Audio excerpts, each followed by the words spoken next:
Hello, I'm Danny. I am the lead singer and acoustic guitar player and piano player from the Coronas, and we are here in Chicago, first gig of our tour, and very excited, very excited. Sound check's done, everything's sounding good, and yeah, that's it. I'm playing in a Hummingbird at the moment. This is a Gibson Hummingbird. I've got a couple of guitars.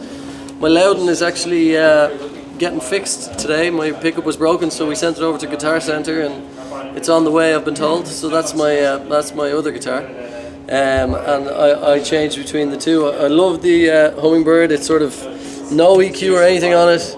This is a beautiful guitar. Any PA, it just sounds awesome. And the Loudon is really nice as well. It's an Irish guitar made by George Loudon. It's a really nice sort of, I'd say slightly warmer. This is a bit more dynamic and strong and sturdy sounding, and the Loudon is a bit more maybe mellower and got a bit more low end, and it sort of suits some of the open tunings that we play. So usually go for medium gauge strings. I try not to change them too often. I always find for it takes a good gig or two for them, that sheen to sort of wear off. So it's only when they really start to sound a bit dead that I look at changing them, and then ideally I'd like to do a rehearsal or just play a bit until that brightness sort of goes away. I don't like them too fresh. But yeah, medium gauge, I don't even know. You'd have to ask our tech what exactly he puts on. But yeah, I use a capo a lot.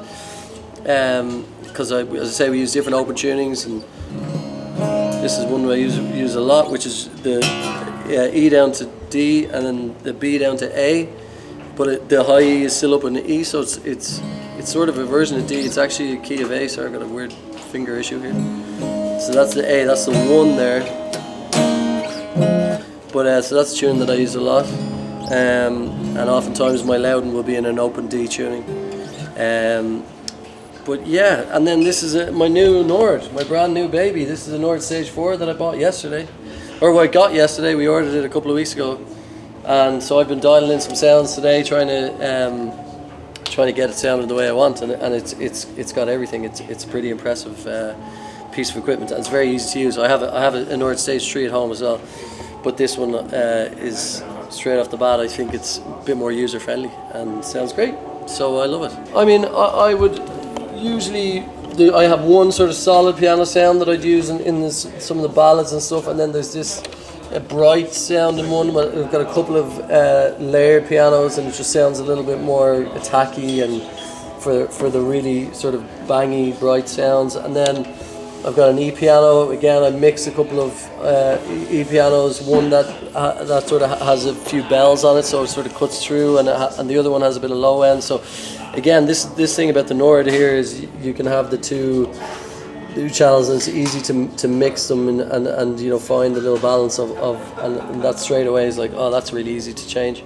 And then I've got an organ sound as well that I use, and I've just sort of lined it all up so that I can just turn on pianos and change there's a couple of the names of the songs there, and then a little bit of reverb, a little bit sometimes of EQ or amp drive on some of the maybe organ sounds and the E piano sounds. But again, it's sort of simple enough. I haven't even really gotten stuck into any of the synths, and that's what this thing is really good at as well. But we have a synth player behind as well who does a lot of that stuff. So I'm just trying to get the piano sounds right and the organs and stuff like that. So yeah, it's a beautiful piece of equipment. I'm very excited about getting into it. Dazza, what are these new mics called again? The SEs, are they? SEB7s. SEB7s. And actually, Darren, the engineer there, give us a wave, Daz.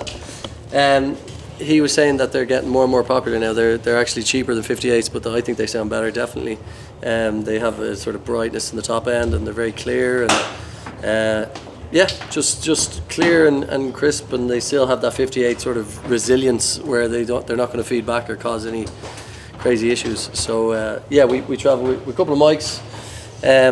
I usually bring my Nord, but that's why we're doing so many American dates in this year.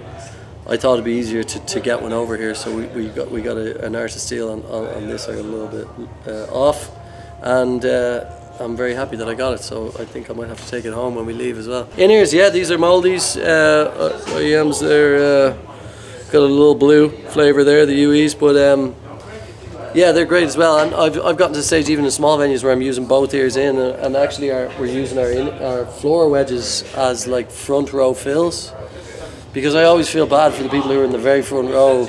You know, the PA is almost behind them, and Darren suggested that if I'm using both ears, we might as well use the wedges as like front fills. So I think it's great for giving a bit of balance to the room, and as I say, we're all on in ears at the moment, and I just take it out when I'm chatting to the crowd, and that's it. Like, you know. When we started the band, I was much more, probably played 80% acoustic guitar and just a couple of songs on piano, but over the years it's probably got a bit more the other way. I'd say there's probably 60% of the set is on piano, and I sing it here, and then I move over here for the guitar, and maybe one or two where I don't bother playing anything and I just dance and try and get the crowd involved.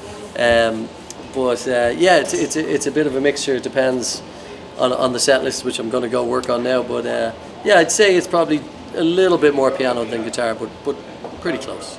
Yeah. Well, everything about our band can be found on thecoronas.net. There's links to our social media, there's links to our Spotify, there's links to our merch and our tour dates.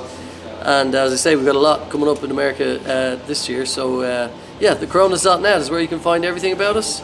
And thank you for having us on your show. We're very happy to be here talking about our gear, and looking forward to first night tonight.